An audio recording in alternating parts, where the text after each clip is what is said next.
So at last, you'll start to see some competency in the organizing. At last. Take it away. Yeah, so I will start with myself. So yesterday we had what is that?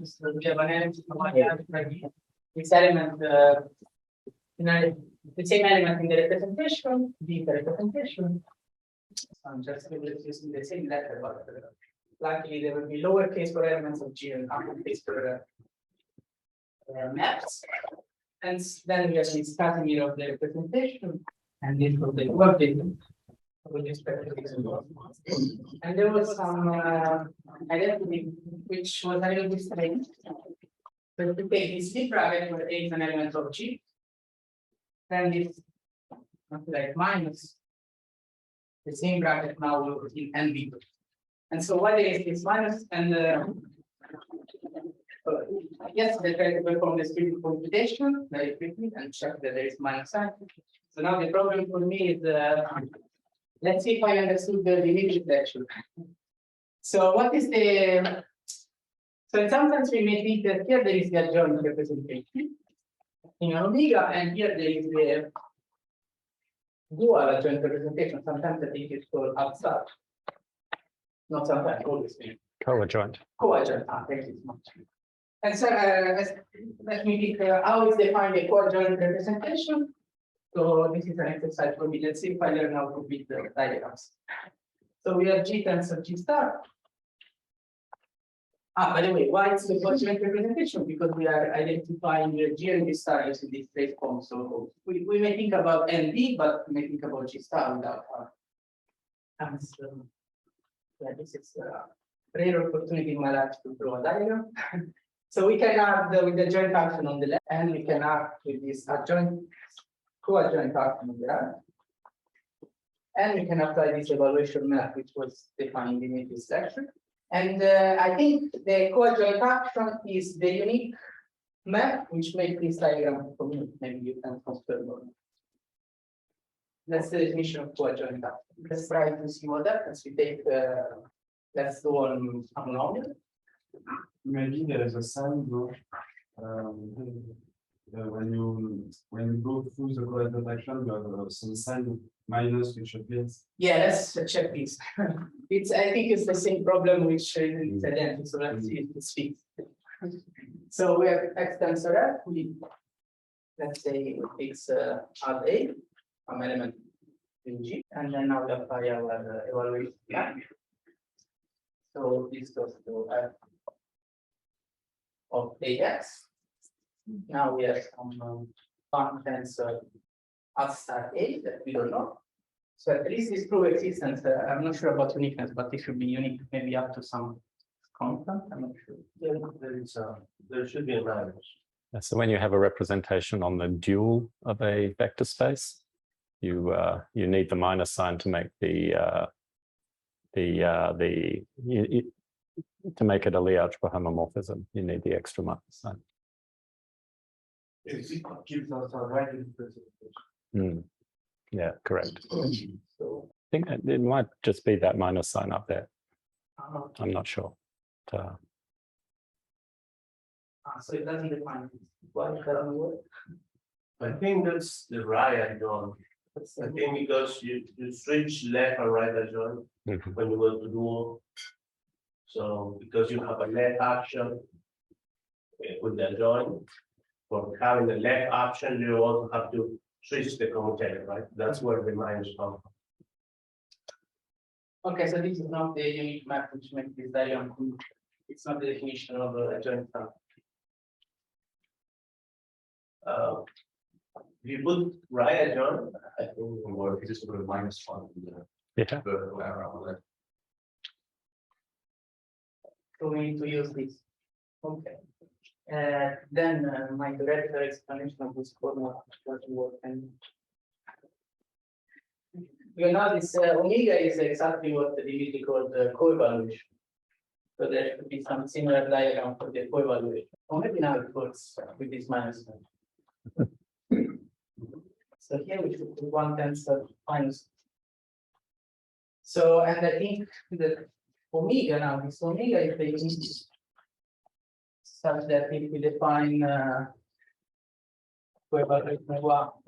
omega is diagram 2, and then from this it should follow. Okay, maybe now it follows this minus sign. Then we should get this form which appear yes. Should there be an A on the right-hand formula? You've got the adjoint of A acting on omega. Should there be an A on the right-hand side as well? Oh yeah, sorry, because this formula is a little bit not well written. You mean it's at star I from A of omega? I'm trying to figure out what he thinks, yes. Right. But here we are acting on the left. So I write small a. And here we are acting on the right. But since we are in NB, I'm just writing this capital O. And since I'm too lazy, I always forget. I just write the commutator, but when I write the commutator, I always understand where it makes sense. Since there is small a, it makes sense only in G. Since there is big A, it makes sense only in NB. Yeah, sorry, I use this formula, which is very easy. Let's say this is a definition. Just a shorthand for it's more correct for me. Probably that was the reason why it was a little bit. As you can see, I failed to understand the exercise. Some questions about the lectures, or if you want to discuss something in more detail, I'll be happy to do that. Another question related to that. Thibaut, could you grab a microphone, please? So if we just stay in G with this adjoint and coadjoint stuff, if we identify G with G star, and if we look at the coadjoint action in G, do we just get minus the bracket, or it could be more complicated? Yeah, no, it would be minus as well. So let's see. Let me stop writing diagrams. That was a big value. Because let's do species computation. You agree we have several possible identifications. We can take the killing form or something, some other. Yeah, but yeah. So let's say that if G is simple, I mean, even let's say G simple, so basically we can identify using the killing form. And let's use the same symbol for this killing form. So okay, now what do we have? So element omega. So this is just the dual with respect to the killing form.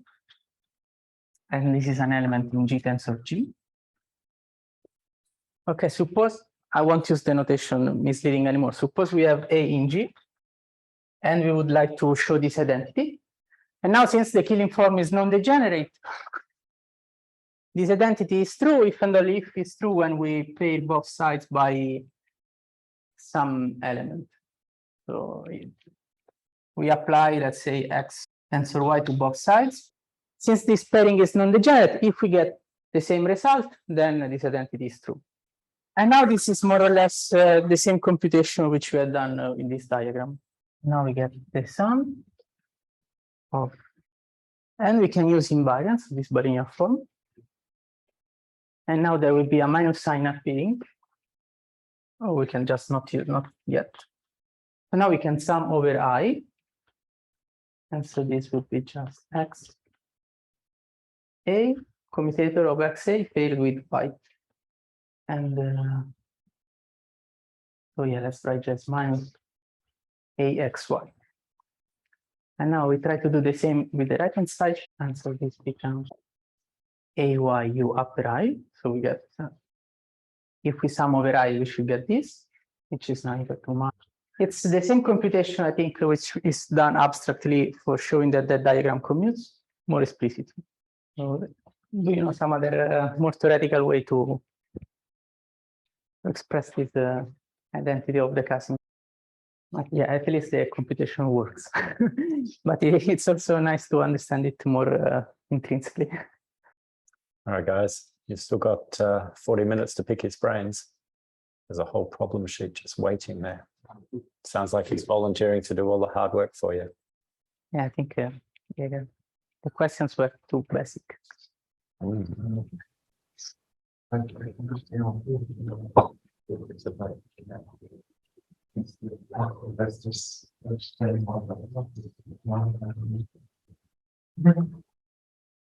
would you like to do, Danielle? Yeah. So It's if like you don't mind, The audience is behaving like undergrads, so we have another question from Thibaut. Good man. You can be the spokesperson.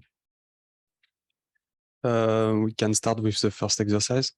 I mean, yeah. to see what what we manipulated is an algebra.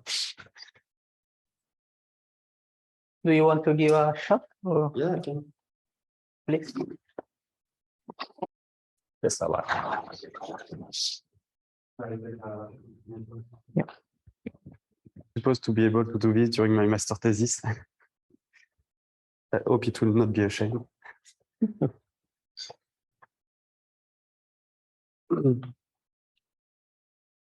So A is a unit, so exercise 1, A is a unitary associative algebra. So we should think about it as UG. B is a sub-algebra. I'm not sure exactly, but I think it's correspond to.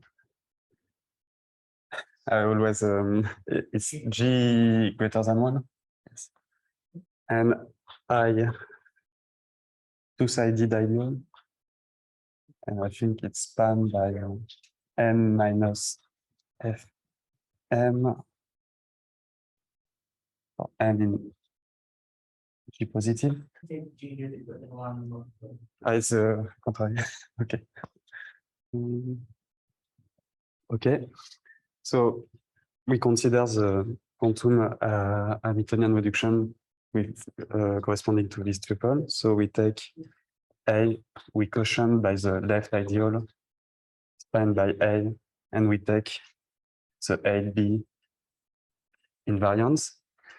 And we want to show that this is our multiplication law induced by the law on A. So the formula is, if you take two representative xy in A such that x plus ai and y plus ay belongs to W, their product, so left ideal, the definition is given by the product of the representative, the class of the product of representative. So we have to see why this is well defined.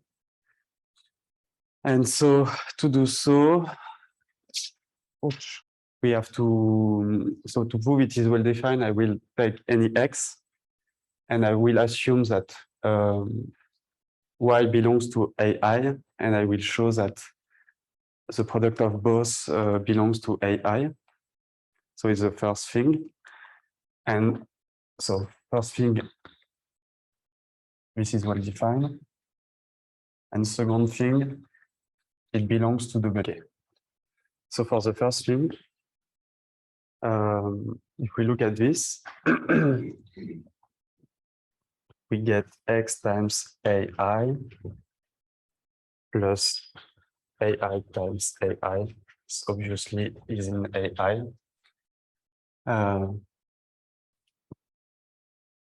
So this works. For the second thing, let's take B in B, and let's consider so I feel like maybe there might be, don't you need to check the one on the right, because like ai times y plus ai, because I feel like that might be a little bit trickier, because like or no maybe it's not. yes, on the other direction. Yes, in fact, yes, you are totally right. So we get AAX plus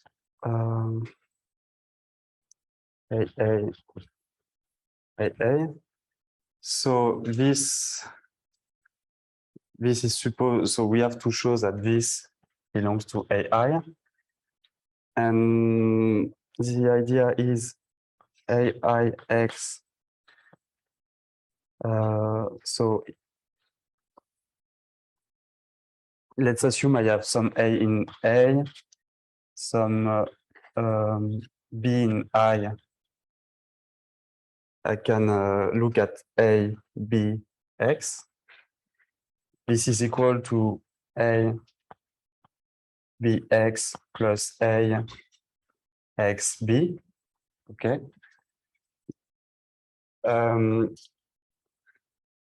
By definition of X, X plus AI is supposed to belong to B. So if we look to W, sorry. So if we look at this section, it's supposed to belong in AI. And this, of course, also belongs to AI. So this belongs to AI. I guess so there's the is the B bracket X equal to 0? Because that's what I remember from the definition of the thing, but maybe I'm So this misremembering. bracket should be 0? Yeah, is that the right thing? Because you are looking at the invariant in the quotient.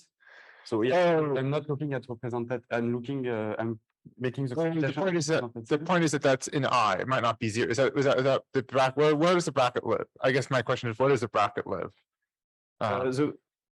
Where do I do this computation? You mean? Oh, okay. No, I think I guess my question is, when you take the add B, what does that mean? That's Yes, exactly. I should have explained that. So what does it mean to do that? So first we have to explain why we have an action of B on this. Okay, so I didn't explain that. So take X plus AI in the quotient.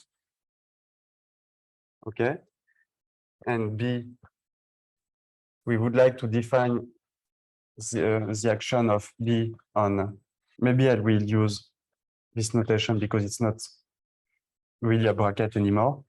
We define the induced action as Bx plus AI, okay? So this is a natural way to define, sorry, not ideal. So this is a natural way to define the action. And we want to check it is well defined. So let's assume we do it on something like that. Okay, so A is in A and C is in I. Okay, so we get B of AC. So this is equal to B A C plus A B C. Okay. So this belongs to AI and B and C also belongs to I because it's a two-sided ideal. So this belongs to AI. So we get that the action is well defined. Okay. So, yeah, I think now we can take the invariant in this. So being an invariant means you have to be 0 in this quotient. So it means that it means that all this stuff has to belong to AI. So Bx has to belong to AI. So maybe I can write it. If I cannot move, okay. So it's a set of X plus AY such that for all B in B, Bx belongs in AI. Thank you. Sorry, it was I should have done that before. So now we know exactly what is this object. So that's why this formula.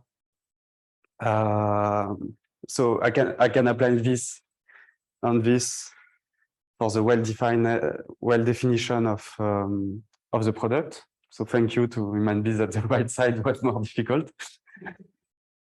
And in fact, we can also play with this to show the second part. So now I take B and X plus AI as before. And I want to look at 8B of XY plus AY. Okay, so you can just look at the representative. And the question is, does this belong to AI? If the answer is positive, then my product will belong in W. Will belong in W. So I do it. It's bxy plus x by. Okay. So this belong to AI. So this belong to AI because x plus AI is in W. And this belongs to AI for the same reason. But here we are multiplying by something which is Maybe we can do the same thing we did Yes. before. so we can write it more explicitly. It's bx. I think you just showed on the previous thing that if you have something in A, something in AI times something in the add B thing, you get something in AI, right? Because that was what the computation you just did over there, right? Say it again. So If the computation you just did over there, right? If you have on the left side of the board, left side. If you look at the thing, if you have the bottom line on that side, right? That's what you showed. If you have something in AI, and then Yes. you multiply it remember by. what I did. Yes, you can yes, you can switch everything. So you have x of y plus y b x. Sorry? I think he's saying that it's already stated on the left. It's already. Okay, I don't understand why. So the commutator lies in AI, like the A and C, and X is replaced by Y. Yes, but I need the. You know that the BX commutator is in AI, right? And then you kind of And replace then I multiply by something. okay, yes. Okay, I just need to convince myself. That's because yes, you had something in AI, so it's okay with what we did previously. In fact, I was trying to do it again. Okay, so it worked. And so if I sum up my proof, which is very bad. So we have the well-defined definition of the induced action. We have the definition of invariance on it. Then this product is well-defined thanks to this argument. And it belongs to W thanks to this computation. So this is the first proof. So sorry, it was certainly not very clear. Do you have questions? Are you already dead? But fortunately, there is a second proof. So we can try the second one. Or maybe someone wants to. Asking for volunteers. Always dangerous. I can do the second one and somebody. Welcome to the world of lecturing. Never ask for a volunteer. So I think the idea of the second proof is you pull back W in the. Yes. Okay, nice. So we have this Cauchat map as a module. In this, W lives as a sub A module. And we can take the pullback of W as a subset of A. Okay. And the idea is,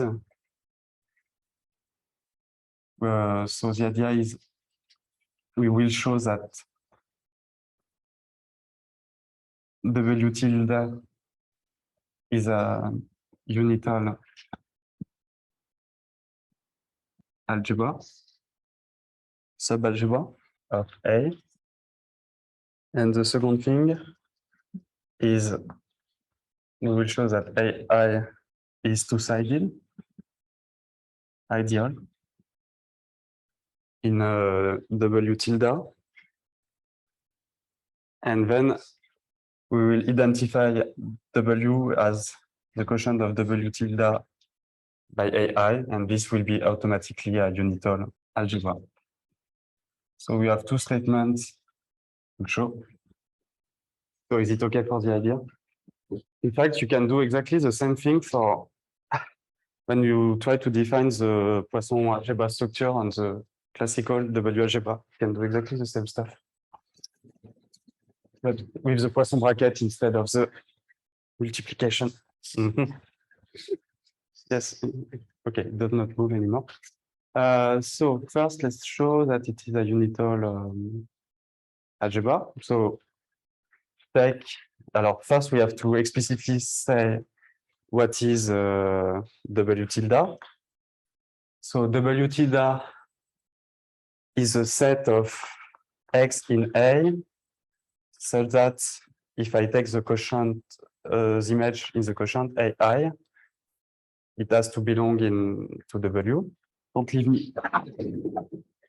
So this by definition means, according to what we did before, for all B in B, the bracket of B and X has to belong to AI. And I think it's fortunate because it's certainly the definition given by Daniele.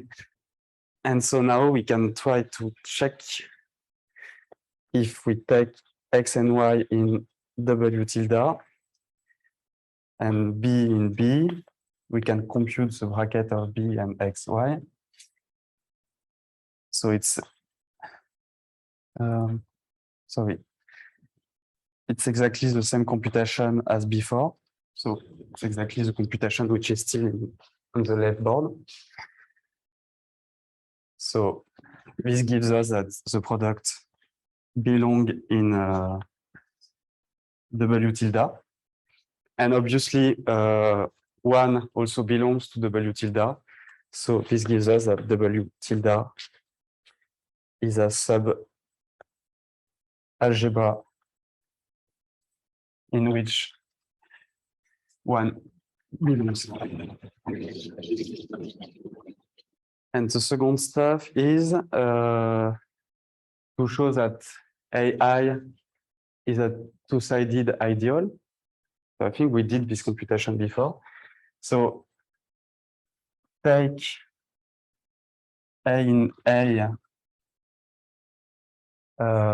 B in I, and X in W tilde.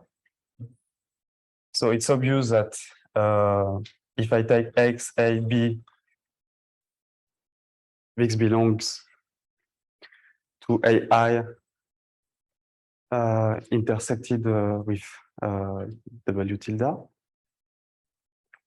AI is obviously in W tilde. And for the other side, ABX is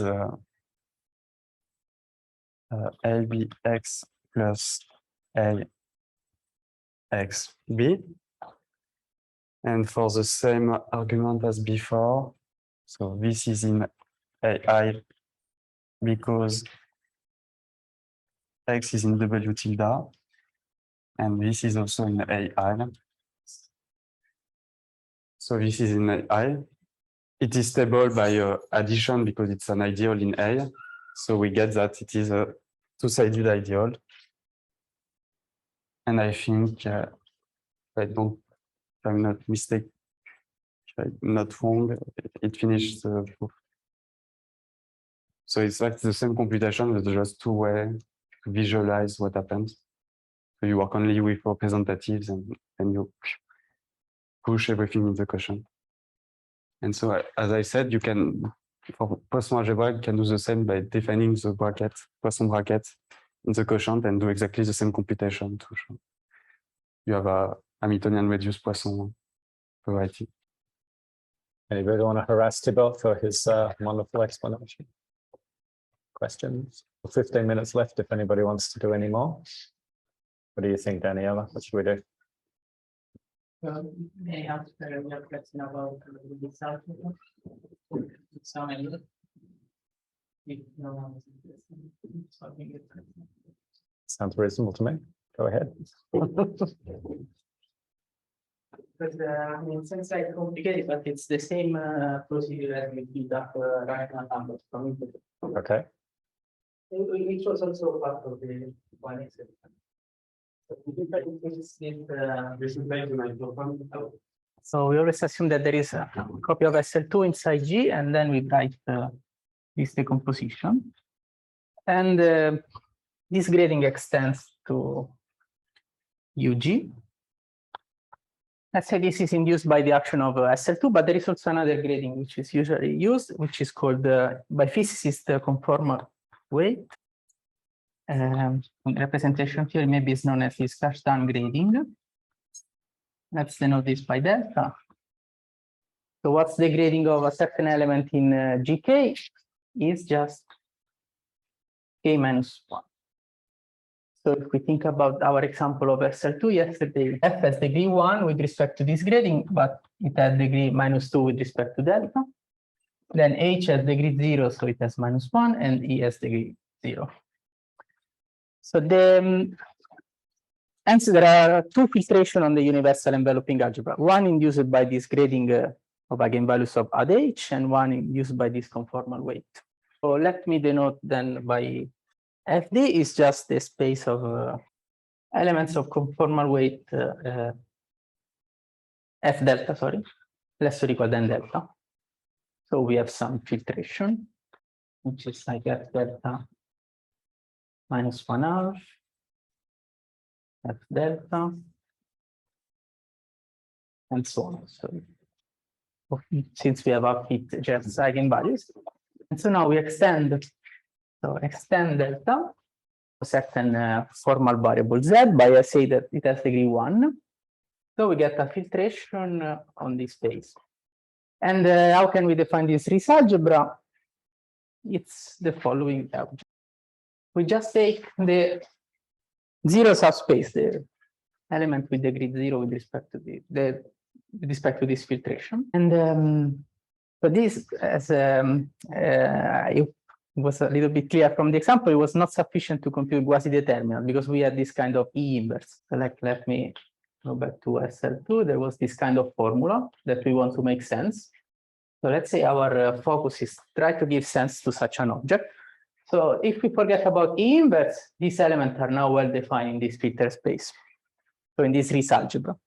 But we would like to give sense to E inverse. So we would like to localize. And this is some standard procedure which I didn't have time to explain, but let me just try to give some hint. So as Thibaut just wrote, we have this module. Okay, let me just denote AI by I for simplicity.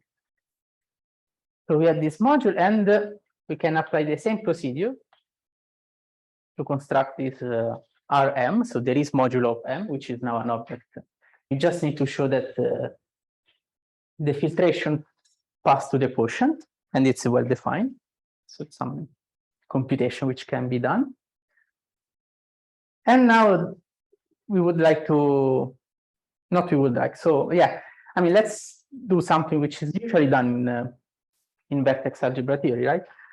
So there is this so-called state field correspondence. So we see an object of the algebra as an operator. So we may look at R of U of G acting on this Rm by left multiplication.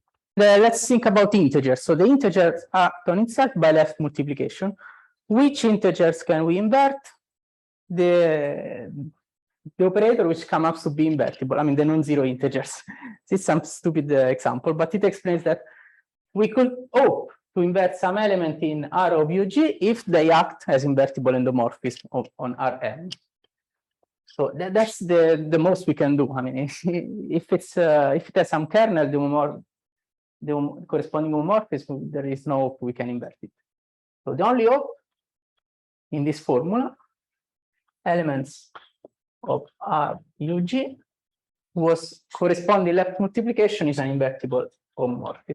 And so now the question is why multiplication by E is invertible. So if we can give a meaning to this, we can understand why it's invertible, then this formula makes sense as an element which acts on this Rm.